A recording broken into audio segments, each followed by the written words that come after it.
Estamos ya nuevamente con ustedes y ya en la pantalla compartiendo conmigo Carlos Rabascal. Muy buenas tardes, estimado Carlos. Qué gusto reencontrarnos con usted. Hemos podido conversar en otros días también y hemos escuchado también su pensamiento. Ex conductor de televisión, hoy también candidato presidencial. Gracias por acompañarnos, estimado Carlos.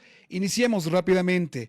Unas medidas económicas y también dos leyes que se han venido aprobando por parte de la Asamblea Nacional. Una de ellas es esta ley de ayuda humanitaria. Conversemos de ella. ¿Cómo ve usted el análisis de esta ley 669 de apoyo humanitario? ¿Es realmente de apoyo humanitario para el Ecuador, para los ciudadanos, para los ecuatorianos?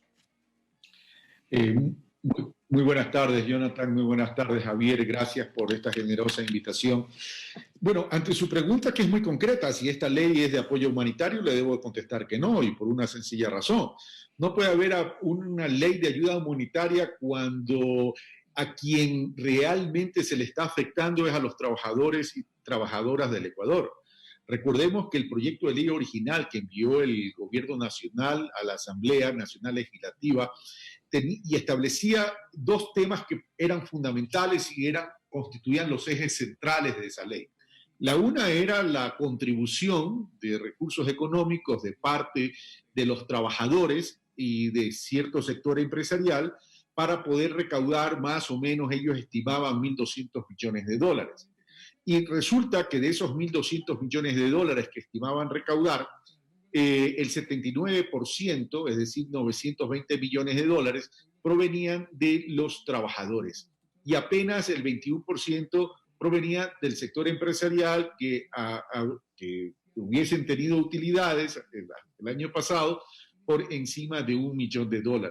Resulta que la presión ciudadana y la presión de los trabajadores hizo que el presidente de la República retire ese articulado que tenía relación con estas contribuciones, que no eran otra cosa que impuestos.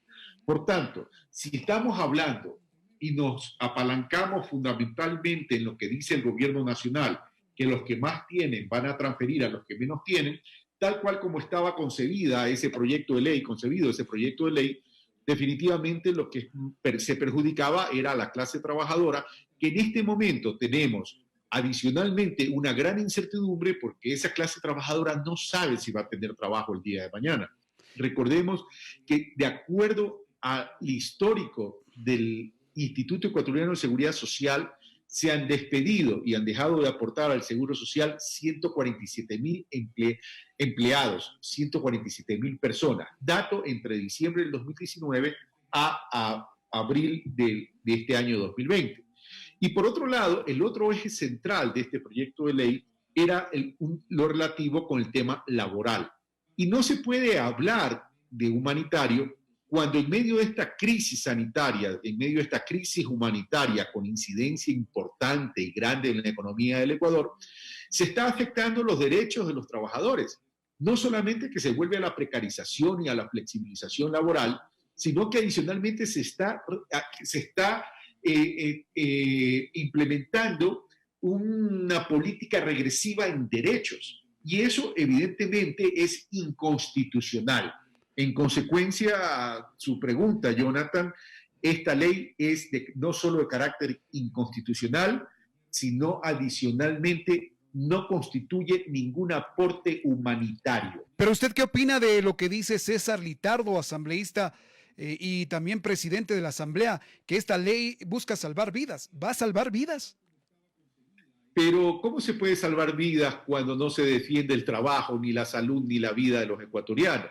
Seguramente, evidentemente, César Litardo no puede responder otra cosa, porque es el presidente de la Asamblea, miembro de Alianza País, el partido de gobierno del gobierno nacional, y por tanto simplemente ellos actúan como un reflejo condicionado, a decir, si le dicen A, él tiene que decir A. Entonces, el problema es que este gobierno y los representantes de la Asamblea que pertenecen a este gobierno se han acostumbrado a mentirle a la ciudadanía. Se acostumbraron a ocultarle información y se acostumbraron a mentirle. Y ahora, Recuerde, Y ahora se Sí, sí, podría vetar Jonathan. esta ley. Los gremios hacen muchas observaciones, los gremios de trabajadores, los gremios que no ven con buenos ojos estas leyes. ¿Se podrán vetarlos o ya no? A ver, el quien tiene el poder del veto es el presidente de la República. Es decir, y yo no creo que el presidente de la República vete esta ley. Ahora, una cosa es que la presión social, que la presión ciudadana, que la presión de los trabajadores haga de pronto que el presidente dé marcha atrás es otra cosa. Pero quien tiene la facultad de vetar es el presidente de la República. Pero mire usted, Jonathan, que este proyecto de ley o esta ley fue aprobada en medio de unas circunstancias que es fácil entender, pero que genera indignación. ¿Cómo le han metido la mano a esta ley para poderla redactar? ¿Qué tiene que ver en este proyecto de ley, mal llamado humanitario, por ejemplo, que se permitan vuelos internacionales directos a Galápagos? O sea, no tiene nada que ver. Y más bien, es obvio que alguien metió la mano ahí para favorecer a determinadas operadoras turísticas y líneas aéreas de aviación, pero poniendo en riesgo el ecosistema de Galápagos, que le recuerdo que hace algunos años estuvo en peligro y se le llamó la atención al Ecuador. Hola Carlos, buenas noches, son las 18 horas 46 minutos. De la ley humanitaria, ¿cuáles son los puntos, los positivos del trabajo que han hecho los asambleístas? Me supongo que hay las cosas negativas que acaba de mencionar usted, pero entre esos puntos hay algo positivo. Para usted, ¿qué cree que hicieron de bueno los asambleístas en aprobar esta ley?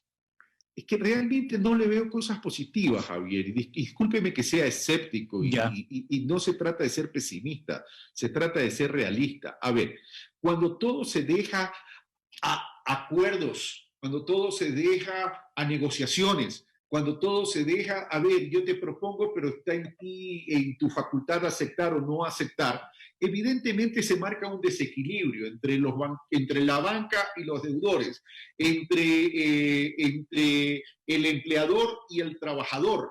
Entonces ahí no podemos hablar de algo positivo, porque realmente hacia dónde debió haber apuntado este proyecto de ley, debió haber apuntado a la generación de recursos y a la estabilidad laboral y a la protección de la producción. Y ninguna de esas cosas las hay en el proyecto de ley. Yo le pregunto, a ver, si el eje central de este proyecto de ley era la recaudación, y eliminando entonces la posibilidad de recaudar a las empresas que tenían más de $1 millón de utilidad, punto uno. Adicionalmente, se eliminó el impuesto del 2% a los bienes inmuebles de los propietarios que tenían recursos en paraísos fiscales. No se los tocó. Adicionalmente, no se le puso un impuesto a aquellos grupos económicos, a los 270 grupos económicos que tienen más de $1 millón de patrimonio, que sumados son 43 mil millones de dólares. No se los tocó. No se puso el impuesto a la utilidad de la banca, que ganaron más de 600 millones de dólares con plata de los depositantes. No se los tocó. No se dice y no se establece tampoco la posibilidad a través de la resolución de la Junta de Regulación Monetaria y Financiera de bajar las tasas de interés para reestructurar la deuda, ¿verdad? A plazos largos con periodos de gracia, tampoco se lo hizo. Entonces, ¿de qué apoyo humanitario estamos hablando? Porque es muy fácil decir, la banca va a poder reestructurar las deudas, pero el podrá es condicional, no es imperativo. Y por otro lado, ¿a qué tipo de interés? Al 13, 14, 15, 16, 17, 18%. No se dice en esa ley, está prohibido el desempleo mientras dure la crisis.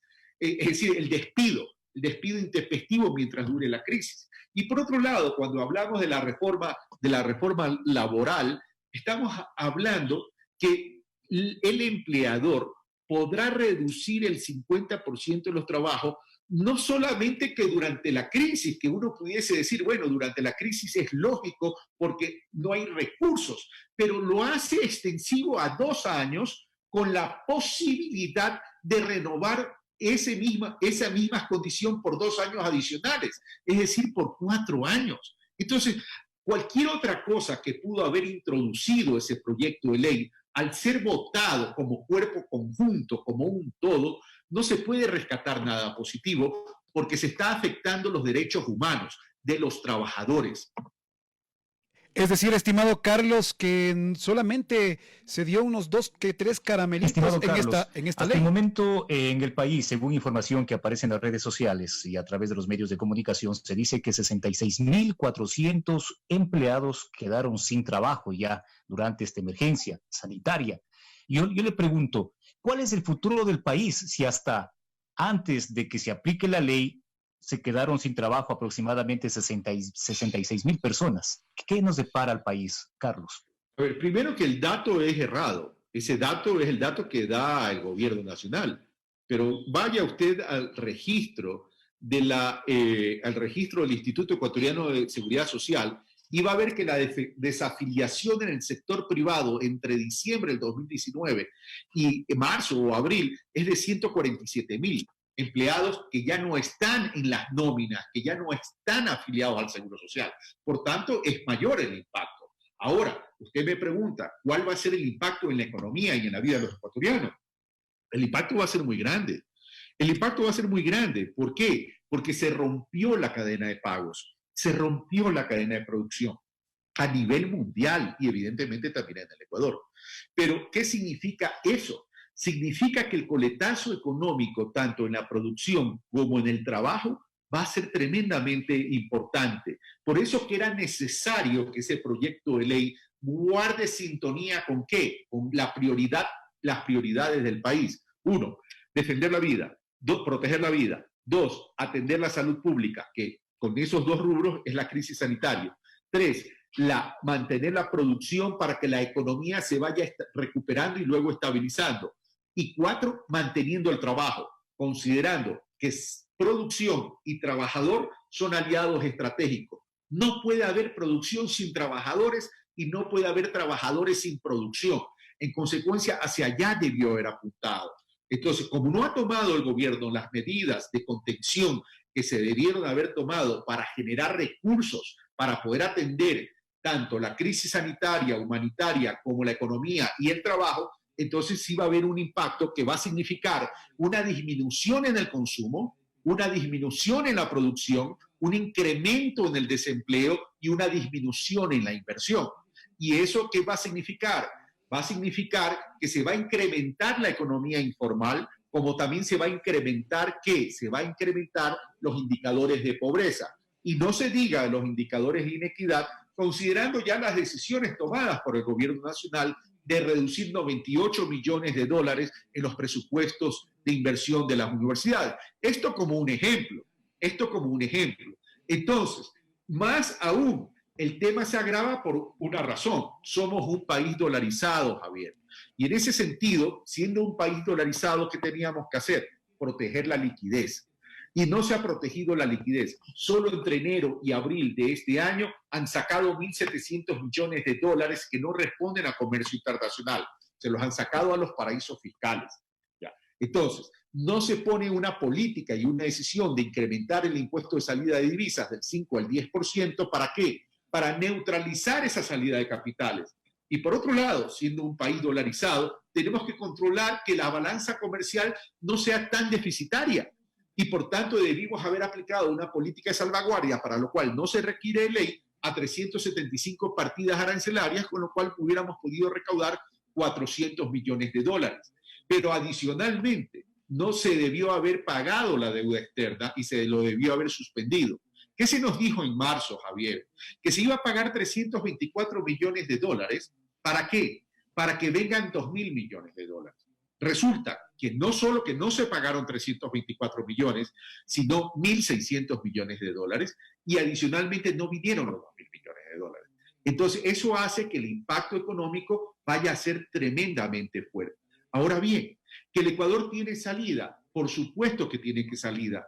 Hay esperanza.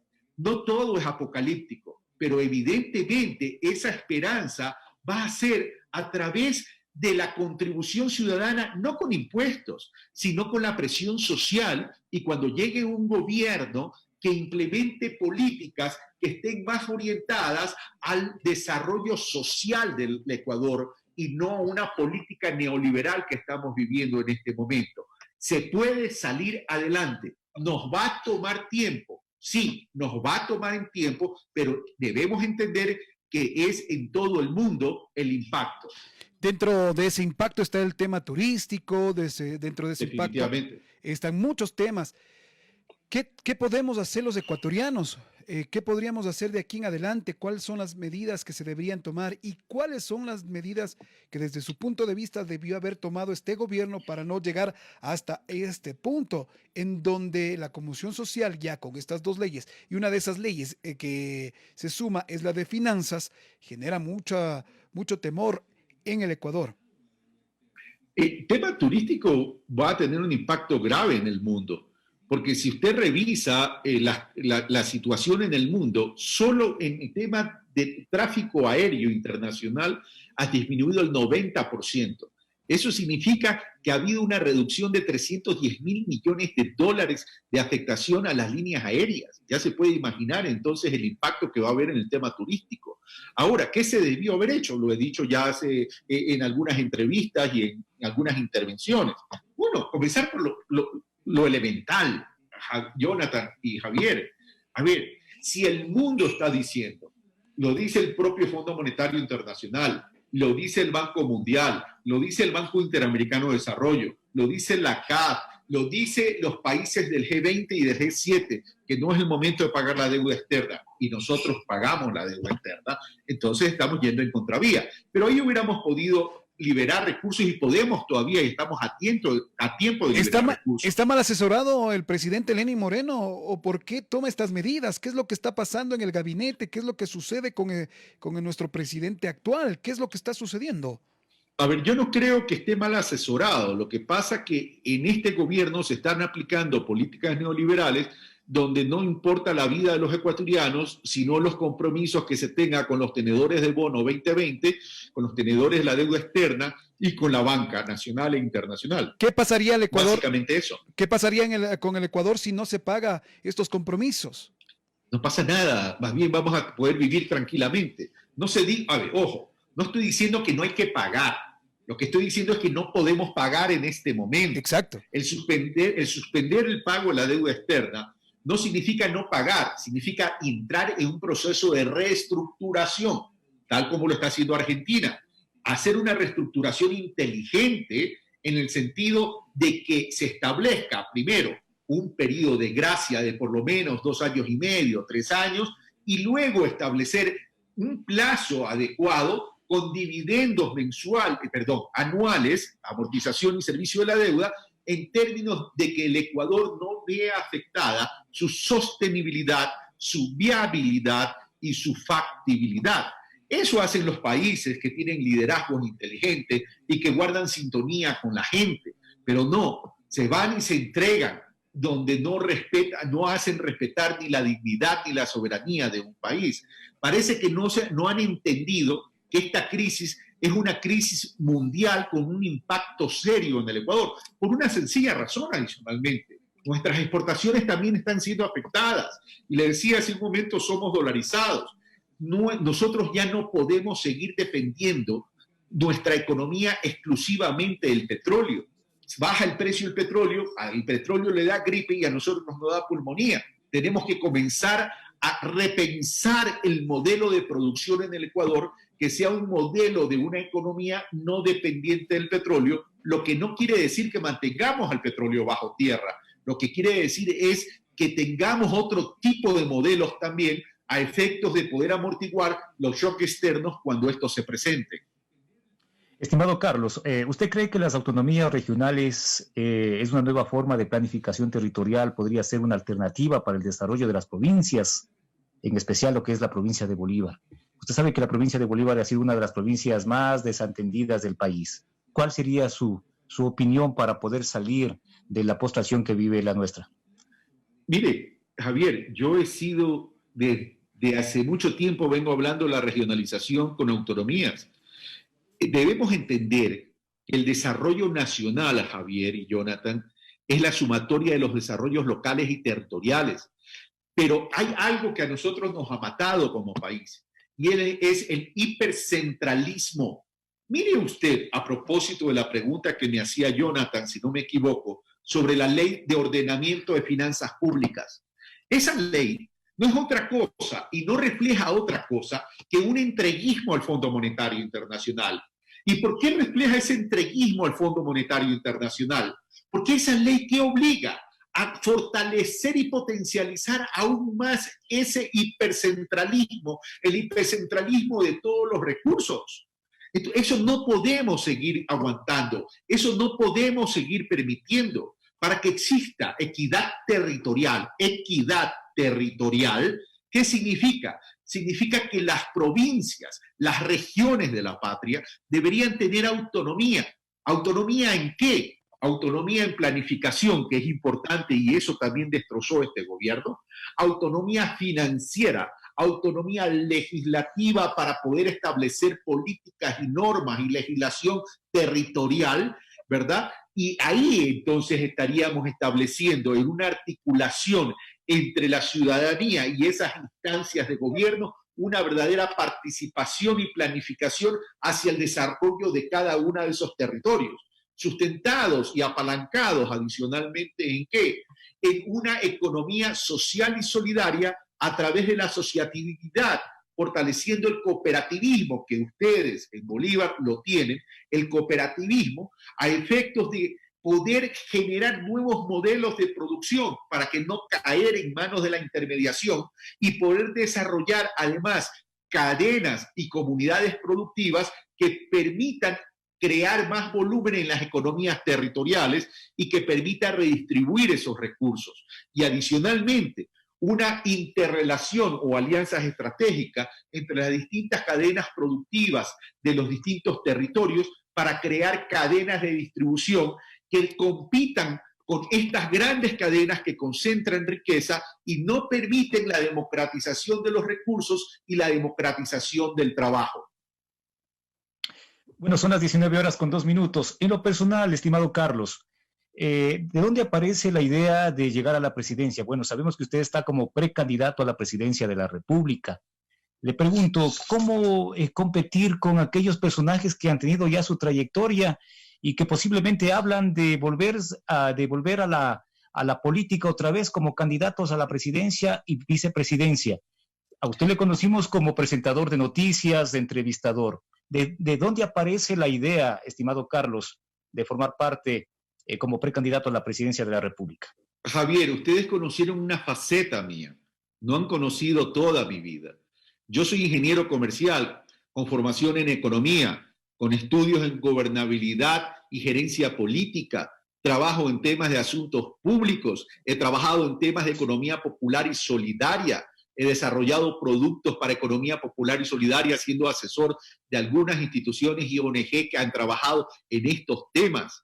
Es decir, tengo el conocimiento, tengo la capacidad, pero sobre todo tengo el amor por la patria para poderlo sacar. Entonces, no se puede reducir mi presencia en la vida nacional a lo que ustedes vieron durante 15 años en la pantalla de televisión. Pero adicionalmente, no es que yo dejé mi profesión. Yo nunca dejé mi actividad profesional porque la desarrollé en paralelo a la actividad periodística. Pero agradezco tanto a esa actividad dentro de la economía popular y solidaria, al tema de la formación en economía, al tema de la formación en temas de desarrollo local y territorial, que sumado al periodismo despertó en mí una sensibilidad para tener solidaridad con mi país y sobre todo con los más vulnerables y con la clase media. ¿Cómo nace la candidatura o la posibilidad de la candidatura en términos de un estado actual que es la precandidatura? Nace de organizaciones sociales, de movimientos ciudadanos que me han propuesto que cuando yo me retiro del periodismo en diciembre del 2017, me comenzaron a invitar para visitar territorios en el Ecuador. Y es todos esos territorios que visité para dar conferencias, participar en conversatorios. No es que me invitaron tan solo la academia, me invitaron barrios, me invitaron sectores sociales. Y ahí es donde nació la posibilidad, a partir de las propuestas de ellos, de que yo camine en este reto que para mí es histórico para poder aspirar a la presidencia de la República. Créame, Javier y Jonathan, no es una decisión fácil. No es una decisión fácil dejar la tranquilidad familiar y dejar la tranquilidad empresarial y profesional, pero el país como está, yo no soy de aquellos que se queda inmovilizado mirando a otro lado o mirando cómo el país se nos viene abajo. Si bien hoy tenemos un panorama crítico, y es verdad que es crítico, yo soy consciente que sí podemos sacar al país adelante, que nos va a tomar tiempo, al mundo le va a tomar tiempo recuperar esa nueva normalidad que tanto se habla, pero tenemos que comenzar a ver al Ecuador en un horizonte de tiempo, con metas de corto, mediano y largo plazo, Javier. Y ahí es donde yo me siento cómodo, porque yo pienso trabajar con las organizaciones y movimientos sociales, independientemente que evidentemente tengo que trabajar y articular con organizaciones políticas para las próximas elecciones. Estimado Carlos, ¿cree que hay las garantías necesarias para poder iniciar ya con un tema electoral? Estamos en un año electoral, pero hasta ahora el Consejo Electoral no se ha pronunciado. ¿Cree que hay las garantías acá en el Ecuador? Yo creo que en estos momentos, con el gobierno actual que le ha metido mano a todo, las instituciones del Estado, no hay garantías de nada. Pero eso a mí no me importa. Yo sé jugar con cancha inclinada. Y es cuestión, cuando rescatemos el tema de la dignidad de la ciudadanía, verán que no importa la cancha inclinada, mi querido Jonathan. Y Javier me preguntaba algo en relación a cómo entonces competir con personas que tienen años en la política. Así es. Miren, Javier, eso a mí me tiene sin cuidado, porque esas personas que tienen años en la política ya han demostrado lo que no son capaces de hacer, Y yo vengo con una idea renovadora del progresismo, que es un cambio del modelo radical al que está actuando y recomenzar a recuperar la producción, recuperar el campo, recuperar la agricultura, recuperar todo el sector agropecuario, decirle a los ecuatorianos, vengo a trabajar por los vulnerables y también por la clase media, vengo a trabajar por la micro, pequeña y mediana empresa, que ninguno de estos políticos a los que usted hace referencia ha trabajado por la micro, pequeña y mediana, porque siempre se fijan en las grandes y siempre han aplicado políticas concentradoras de riqueza, grandes constructores también de pobreza.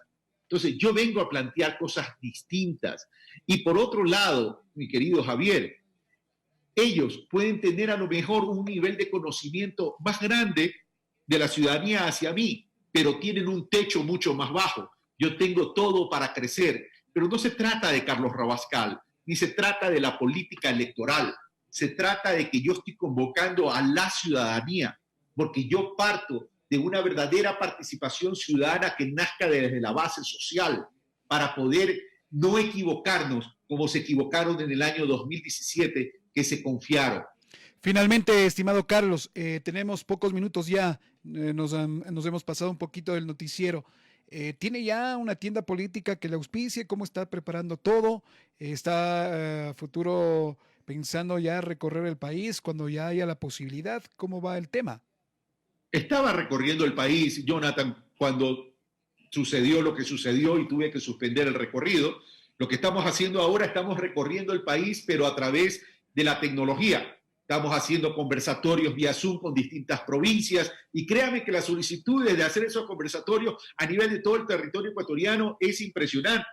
La gente está desesperada por buscar un espacio y eso me lo han hecho saber. Así que, mientras tanto, mientras existan estas restricciones, seguiremos con los conversatorios a través de estas plataformas tecnológicas, pero evidentemente cuando se levante seguiremos recorriendo el país. Y también hemos hablado con organizaciones políticas. Obviamente, hemos hablado dentro de la unificación del progresismo, hemos hablado con la Revolución Ciudadana, hemos hablado con Centro Democrático, hemos hablado con la organización política del doctor Washington Pesante, que tenemos todavía conversaciones pendientes. Hemos hablado incluso con un sector progresista de la izquierda democrática, independientemente que no estamos de acuerdo con ese sector que votó por los dos proyectos de ley. Pero hay un sector de esa izquierda democrática que quiere apoyar estas ideas progresistas y vamos a seguir trabajando. Todavía no tenemos acuerdos formales porque todavía, aunque parecería que falta poco tiempo, todavía hay que ir conversando y alineándose a un acuerdo con base programática, que no sea un acuerdo electoral, sino un acuerdo con base programática. Estimado Carlos, queremos agradecerle por la oportunidad. Esperamos que esta no sea la primera ni la última vez tenerle acá en nuestro medio de comunicación. Esta entrevista también se difunde a través de Radio Matiaví 96.3 en la provincia de Bolívar, en Los Ríos, parte de Guayas y parte de Manabí. Estamos ya en la parte final. Agradecerle, mi estimado Carlos. Solamente para mandarles un saludo a usted, Jonathan, a Javier, a toda la población de Bolívar, de Guaranda y del Ecuador entero, y decirles algo. En momentos de crisis es donde más se forja el carácter y la personalidad de un país, donde más se forja el carácter y personalidad de la ciudadanía.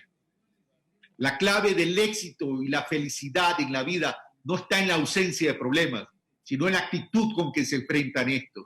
Yo invito a la ciudadanía que me permitan caminar junto a ellos y que juntos saquemos al Ecuador adelante.